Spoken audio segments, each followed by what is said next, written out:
بسم الله الرحمن الرحيم. الحمد لله رب العالمين، والصلاة والسلام على رسول الله صلى الله عليه وسلم.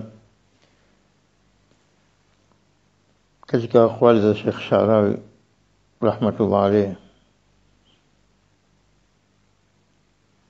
anatunasih na kutuhimiza kwamba mtu ajitahidi ipasavyo, ajiepushe na kumkosa Muislamu mwenziwe.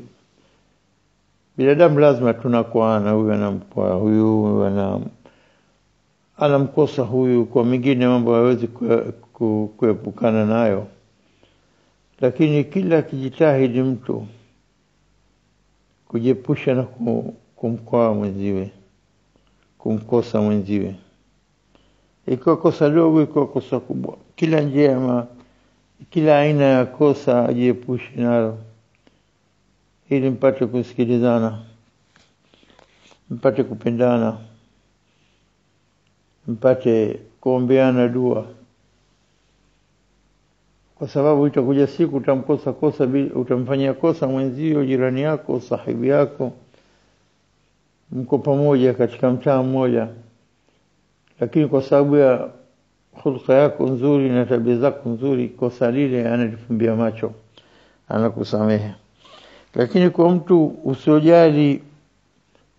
usiojali hisia za wengine, vipi anahisi katika tasarufati yako, katika mwelekeo wako, katika mazungumzo yako, katika kukaa na watu, basi mara nyingi unaweza kuona makosa watu, na hakuna kosa kubwa mtu analifanya kama kumkosa Muislamu mwenziwe, kwa sababu Mwenyezi Mungu kama anavyosema Sheikh Sharawi, kullu al-akhta' maghfuratun 'inda Allah illa dhulmun lil'ibad fahuwa marhunun bi'afwihim yawm al-hisab fahdharuhu.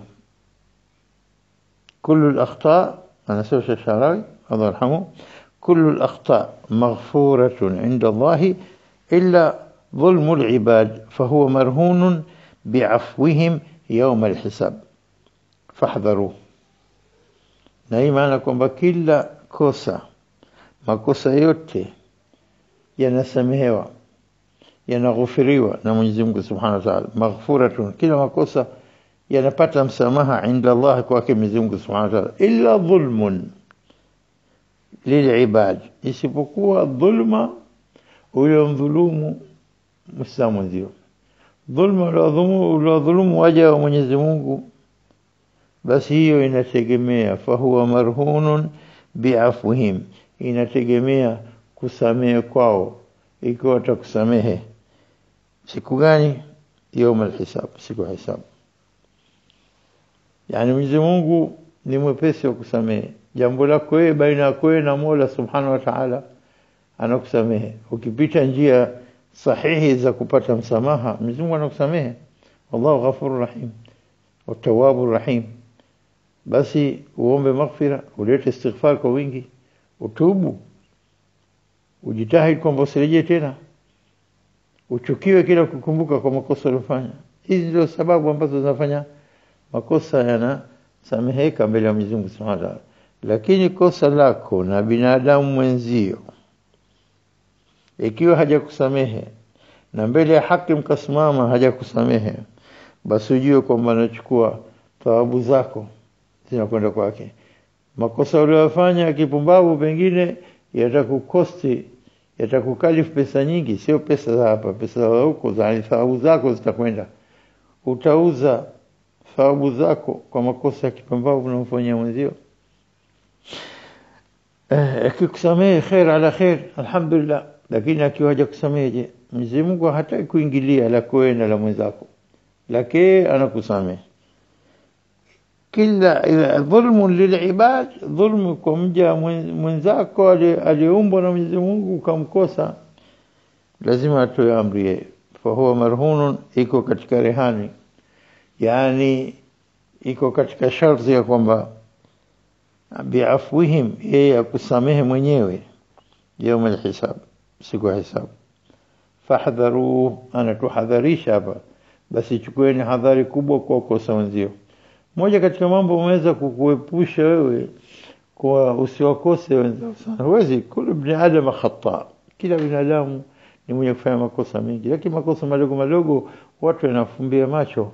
Watu wanapokaa kwa uzuri wakapendana wakasaidiana, makosa mengi mtu atajali, kakosea maskini, Mwenyezi Mungu amghufirie, Mwenyezi Mungu amsamehe, Mwenyezi Mungu amtilie baraka, Mwenyezi Mungu amrekebishe.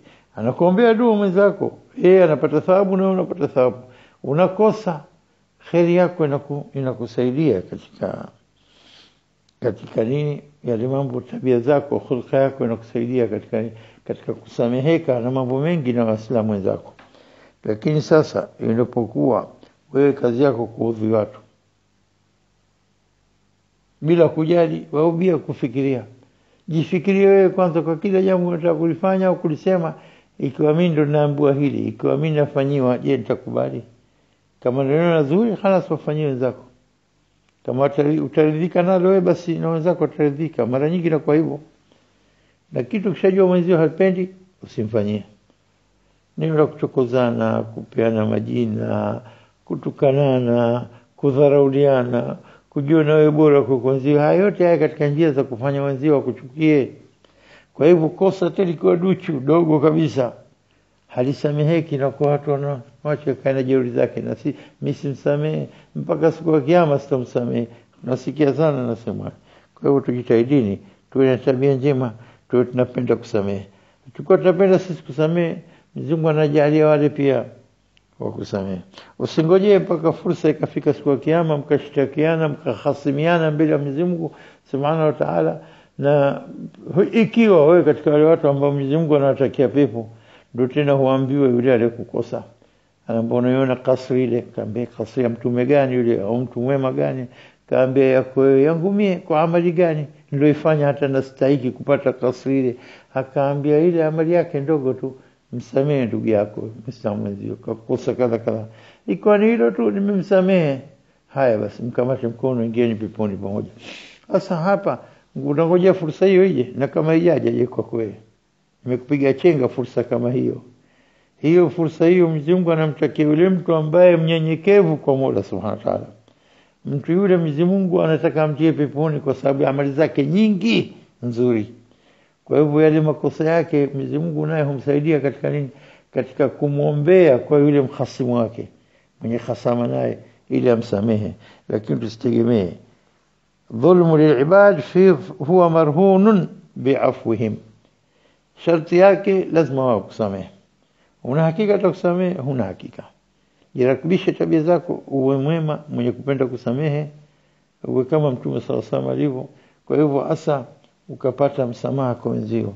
Kwa hivyo jitahidi kwanza, muhimu kwamba jiepushe na kuwakosa wenzio. Wallahu a'lam. Na tukiongezea kwamba jambo lenye kuchukiza kudhulumiana, katika hadithi ya Abu Dharr al-Ghifari radhiallahu anhu anayonukulu kutoka kwa Mtume sallallahu alaihi wasallam, na Mtume sallallahu alaihi wasallam fima yarwihi an rabbihi, anaelezea kutoka kwa Mola azza wa jalla, annahu qala ya ibadi inni haramtu adh-dhulma ala nafsi waja'altuhu bainakum muharrama fala tadhalamu. Hadithi ni refu, lakini kipande hichi masala ya kudhulumiana. Ewe waja wangu, ya ibadi inni haramtu dhulma ala nafsi, hakika mimi nimeharamisha dhulma kwangu mie, kwa nafsi yangu ni haramu kwangu dhulma. Kwa hivyo Mwenyezi Mungu anasema waja'altuhu, na nimeijalia bainakum, iwe baina nyinyi, muharraman, kitu cha haramu. Nimeifanya kwamba ni kitu haramu, msidhulumiane yani. فلا تظالموا msidhulumiane. Hii ni sehemu ya hadithi qudsi. Kwa hivyo hapa pia inatuhimiza tujiepushe na kudhulumiana.